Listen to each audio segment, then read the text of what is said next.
Well, here I am again, doing the same thing I do every Monday night, and maybe I'll get lucky. Maybe I'll get lucky. Somebody will watch it this week. You know, I don't know whether it's me or if it's just the fact that people don't watch videos at this time of night. On YouTube. I don't know. I never really looked into it. I looked into podcasting, but too much equipment, too many problems.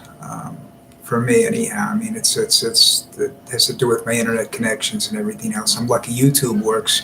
It doesn't work with my with my really good camera, streaming camera. It only works with the HP camera, which is pretty horrible as I'm looking at it right now. Either that or my eyes are going blind. I don't know. I have a problem with my eyes. I don't know. You probably I try to show it. It doesn't show up real well. I have a form of eczema on my eyelids, and it drives me absolutely insane. It's from the masks. I got it on my nose and my chin and whatnot. It's from wearing a mask, 24 hours a day or something like that. Not really. I don't. Obviously, I'm not wearing it now. But every time I go out, there's also the possibility that it's from my new glasses because those frames are plastic, and I've had problems with plastic in the past. I had to have surgery. I had wart grow on my nose after a pair of sunglasses cut my nose. So that's that. Anyhow, what can I tell you? This week, I was looking at what's going on with the shootings and everything else, and the statements some politicians are making, and I didn't know what to talk about, And I said, well, let me try this on you, One of my opinions about violence in this country is contrary to what a lot of people say, including some psychiatrists and whatnot, people that are supposed to know what they're talking about, where they say the television violence and everything is contributes to the problems that we have. And my feelings are that it's the culture that we have. When I grew up, I always had a parent home, and about, I would say, 80% of the time, both parents were there for dinner until I got to be a little older. And my father's work kept him late. That and his alcoholism.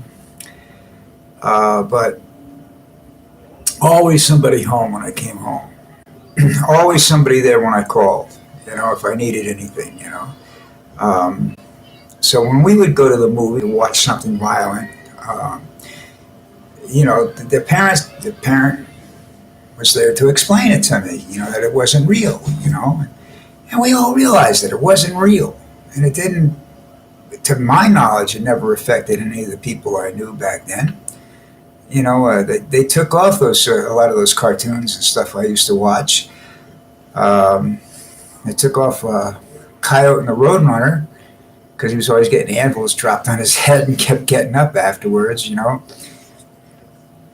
I guess they thought something about that. And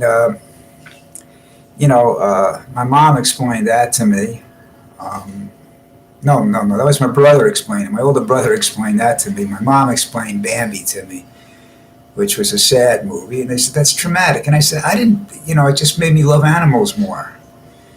I don't know.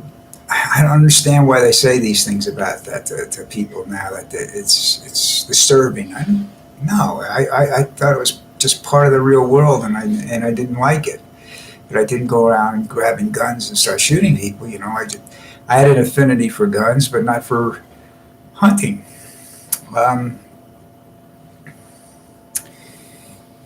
You see, when I was a young kid, like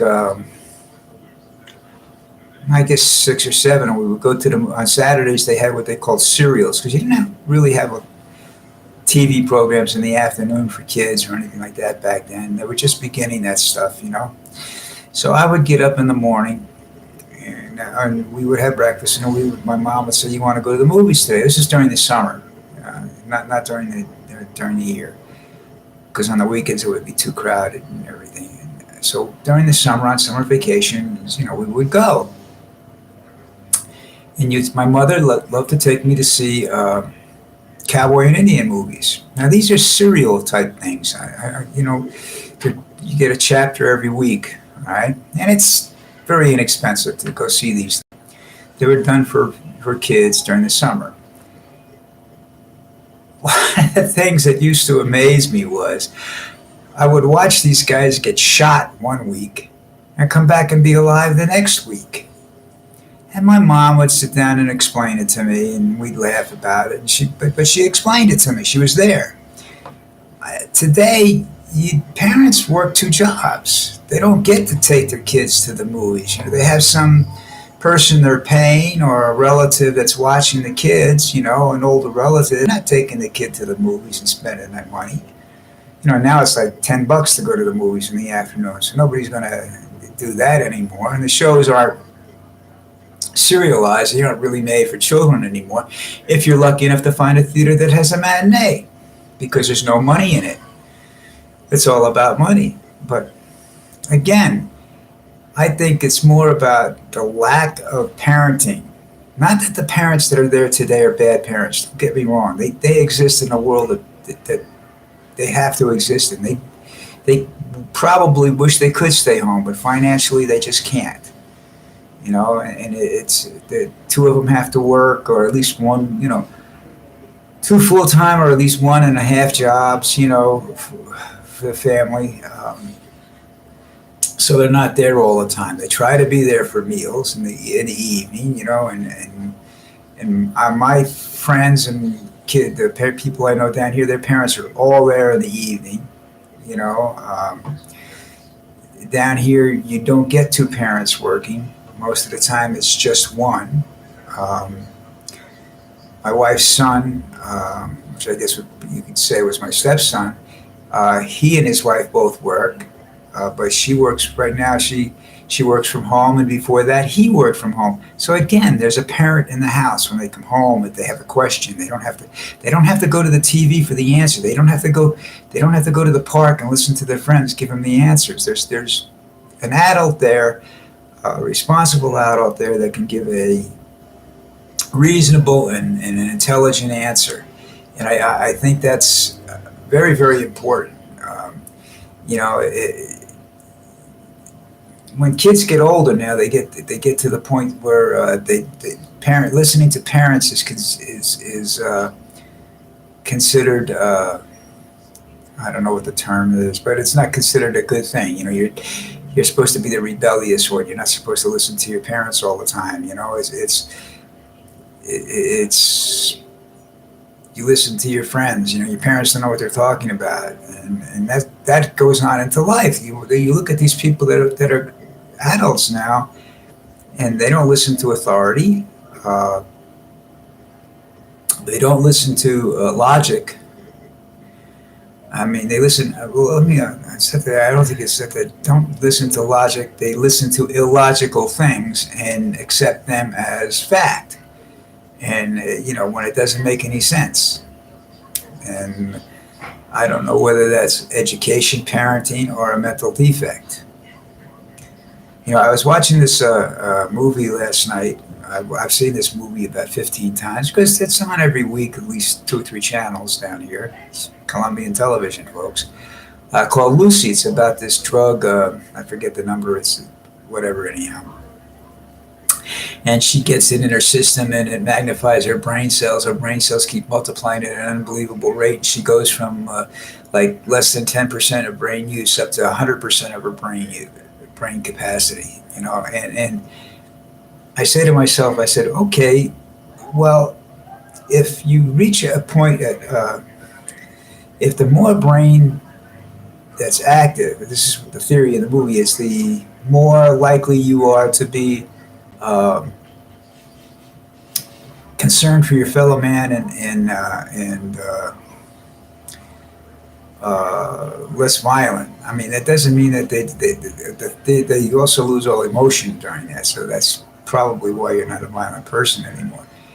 So I'm saying to myself, well, what's wrong with these people that are going around shooting things and shooting everybody? It all can't be just straight psychological defects. I mean, you, you know, that goes back to my parenting thing. I mean, if there's a parent in the house, they're going to be able to see this, or they should be able to see it. You know, in my written blog this week, in a video I put up on Facebook, I talked about that. That you have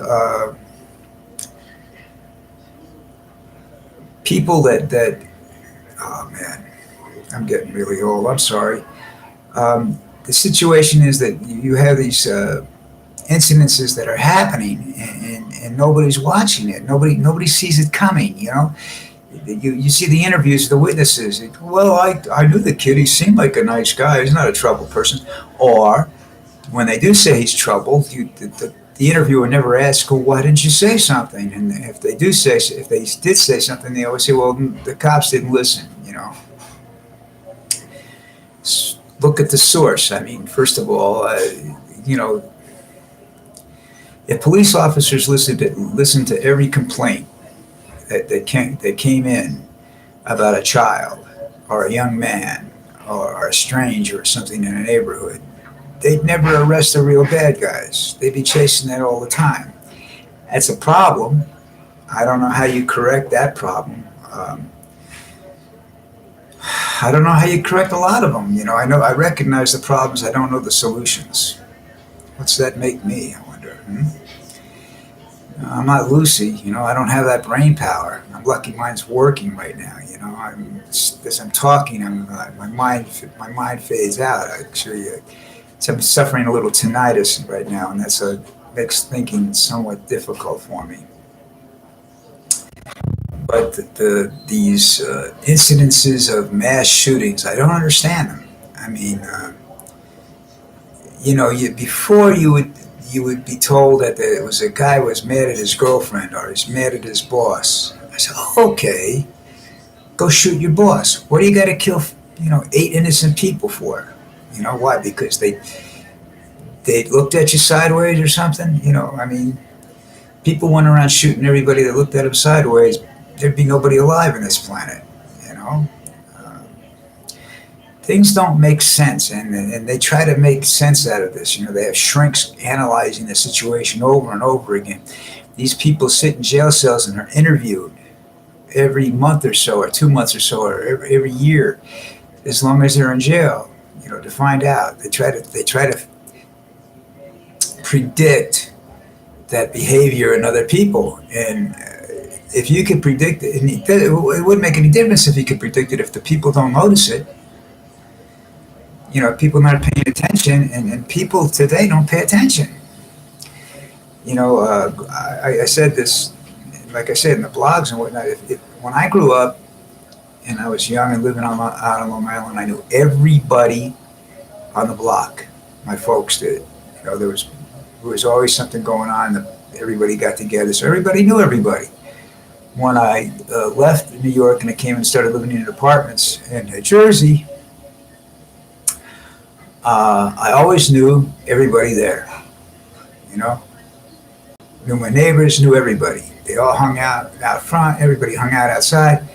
And I don't know when it happened. I guess maybe when I was living there and I turned 40, so about 35 years ago. All of a sudden, I didn't know who was there. Nobody sat outside. Nobody talked to anybody. People didn't say hello. Nobody helped you push your car out of the snow.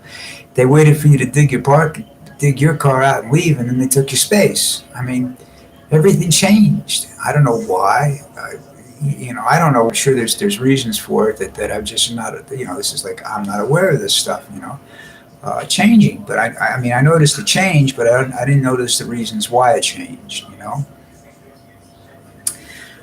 There's a lot of psychiatrists and shrinks out there, social workers and whatnot. They love to blame television television and movies for everything. You know, I blame people. Like I said, beginning. The parents, the lack of parents, the You watch people walk down the street now. They're not looking around to see who's there or say hello to anybody. They got their head buried in a phone. Where I live in Colombia is like the 1950s in America. I know everybody in the building that I live in. I know a lot of other people that live around here too, mostly through my dog because I'm outside a lot. But I have some of the nicest people you want. I mean, they helped me. I fell one day outside. I hurt my knee really bad, and I had all kinds of people helping me. My neighbors came to help me. They brought me braces and stuff. These people are unbelievable. My sister-in-law is staying with us right now. She had knee surgery, and my next-door neighbor, who gave me a brace for my knee, shows up with a pair of crutches that she needed. Her son didn't bring them. His son was supposed to bring them. His son never shows up. But my next door neighbor shows up with a pair of crutches. Okay, I know everybody here. We say hello to each other. You walk down the street, and especially the older people are always saying "Buenos dias, cómo está?" You don't know these people. They just walking by on the sidewalk and they say hello. You can see that starting to change with young people. Some of them not. I find that people that are socialized and hang out in groups and whatnot, not the gangs, the nice people, are very friendly and say good afternoon, good morning to you as you walking your dog and everything. And mine's a weird dog. It's a Labrador, Antonia. It's not a Labrador. It's never mind. I'll get back to that. Anyhow, they notice Antonia because she's a little weird looking sometimes and she's a little chubby and whatnot. So they all come over to her and say, "Hey, what's going on? How are you? And what kind of dog is that?" And, I tell them it's a Labradoodle. That's it. See, I'm okay. I tell you, my mind is fading in and out at times. I don't know why. Had to get some brain food into me, I guess. This is just such a difficult topic when I don't actually have my observations aren't scientific, I guess.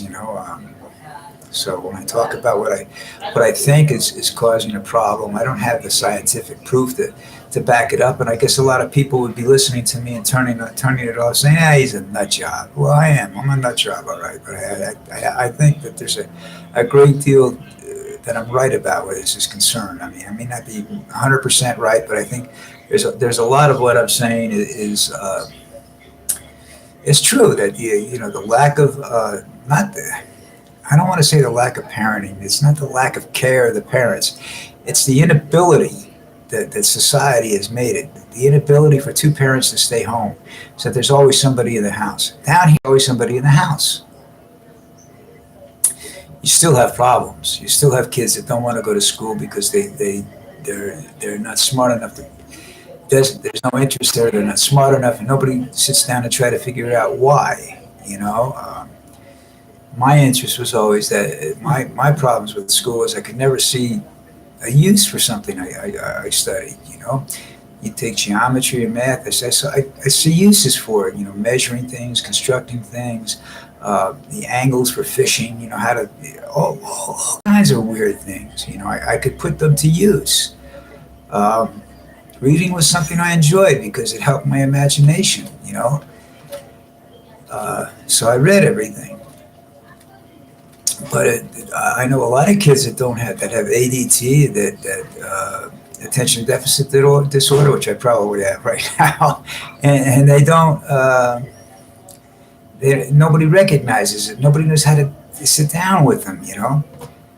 I have a lot of people and kids come up to me and say, "Oh, we'd like to learn English." There's a guy at his building, a sweet guy, lovely guy, comes up to me and says, "I want to learn English." I say, "Okay, I'll meet you every day at such and such time." Guy doesn't show up for a week or something like that. You can't study English with a bunch of Spanish people. You have to have somebody there that speaks English. But that's the thing. I think that's causes some problems where parenting doesn't come into the situation. The parent isn't smart either. You can have a highly intelligent child that's held back because the parent isn't at that level of intelligence and resents it or whatever and holds them back. I mean, there are psychological reasons for a lot of the stuff that's going on, but I mean, mass shootings are. We used to think when there was guys going after it for publicity. You know, they were doing it to get known. You know, they wanted to be Billy the Kid. They wanted to be uh, Jesse James, Dillinger, Capone, somebody like that. You know, that's how a lot of kids get involved in the street gangs and crime, especially trying to be like Al Capone or Escobar. You know, the Escobar's cartel, the Medellin cartel, is now controlled by two youthful motorcycle gangs that hooked up. They're out of this town, Bayo, and they're extremely violent and not very intelligent. You know, so they use violence to dictate their policies and whatnot. But that's I don't normal life. I mean, you gotta. I know the post traumatic syndrome. I understand that. I mean, they used to call it shell shock when I was a kid, and then they came up with what battle fatigue or something like that too. Yeah, I mean, if you're sitting there and you watch guys on either side of you get blown apart, shot, whatever, you start to question things, and that makes a difficult thought pattern. And I guess that makes it difficult when you come home. You know, when you walk in a city and you can't walk down the street without a gun in your hand and looking, and you're constantly searching for somebody that's going to shoot at you. That causes a problem when you get home. These things I understand, okay? But a lot of these people that are doing these shootings and whatnot, you know, I mean, they get into law enforcement. Aren't there supposed to be psychological tests that these people take? Do the people that are giving these tests, are they overwhelmed? Are they just so busy? Or are they do it for the extra money and they don't really care? If they answer a few questions right, these guys get out, get a gun, permit to carry a gun and go out in the street and wear a badge and everything. But they really truly don't know how to react in certain situations. The average person doesn't react well in a very dangerous situation. They have a tendency to panic. You know, their adrenaline surges and everything else. You know, I understand that. I've been in 4 or 5 of those situations. There's a point now in my life where I don't care if somebody pulls a knife on me. I just look at it, pull out a bigger knife. You know, it's. I've seen enough of it, so I guess I've gotten used to it. I guess I don't know. I've seen people that I remember when the first incidents I ever had that I was involved in, and it was a bad fight, big fight, and a lot of people involved. And we were trying to break it up, and afterwards I was trembling, and I thought it was just my anger subsiding, and they said, "No, it's the adrenaline coming. You're coming down off a high." You know, I didn't enjoy the high. You know, I don't enjoy violence. I've always said that, you know, people say, well, you know an awful lot about violence. You're right about it. I said, yeah, I've always been of the opinion you have to prevent violence, to avoid violence, to discuss violence, you have to understand violence, what it does, you know. I don't understand the killing of innocents. A school shooting. I don't understand that. How does a student get to that point? And nobody knows this. Nobody notices that this kid is super depressed, whacked out. Nobody notices it. Nobody says anything. And then they'll tell you about it after. Well, he always wore black. He was kind of a loner and everything. Did anybody try to talk to this kid? You know, not every kid is going to go shoot 100 people. You know, 10 or 12 people. Not every guy whose girlfriend breaks up with them is going to go out, you know, and into a bar and shoot 20 people. I mean, these people, there's something else wrong with them besides that. But somebody had to see something. They just don't do it overnight. I don't care what anybody says. It doesn't happen overnight. There's something there that you should see, and the fact that nobody sees it or takes the time to talk to these people and see if they can help them in some way, it's frustrating. I mean, I've talked to people and tried to help people, and you can just see it, and you can see you're just wasting your time. They're not going to listen. They're not listening to you. They don't care what you have to say, and that's extremely frustrating because they say they say all the right things. They say yes, sure, you're right, you're absolutely right. Yeah, I'll take care of it. The next thing you know, they're dead, or they're in the bar getting drunk, or they're hooking up with a hooker or something. It's frustrating to do that kind of work, and I can understand why. Given a certain set of circumstances, people don't want to get involved in that.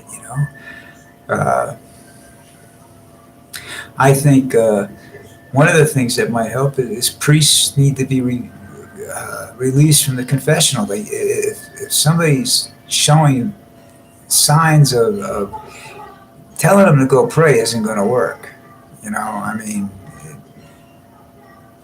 trust me, just a lot of people get shot in the name of God, and because they think God said it's okay. So, they should be able to tell somebody else. Police don't care. After the fact they might care, but before the fact they don't care. They haven't. They'll tell you they don't have the time to care. They can't care about everybody out there. Every person that's depressed on the streets and whatnot.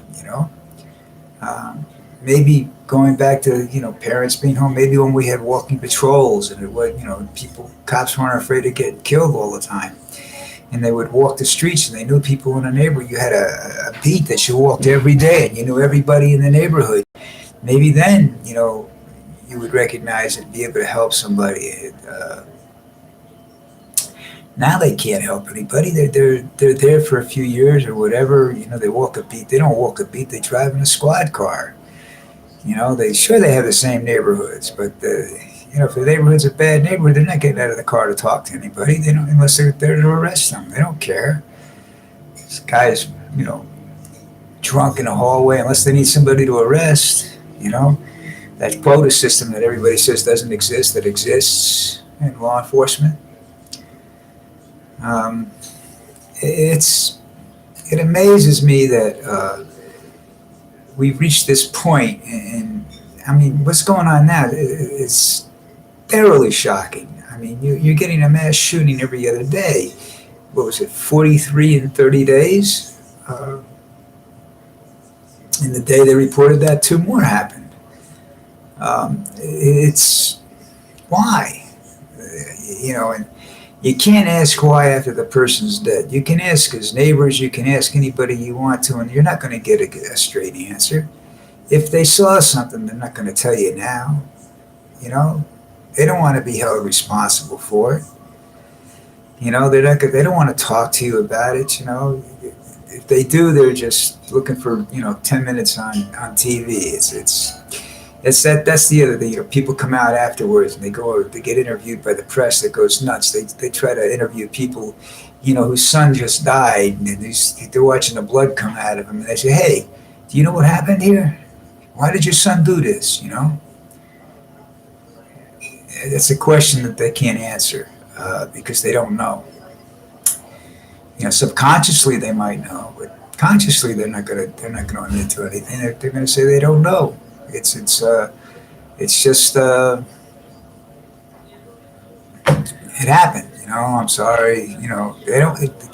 They don't want to be held responsible for something somebody else did.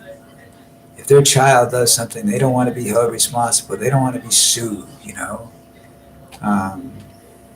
Guns have a lot to do with it.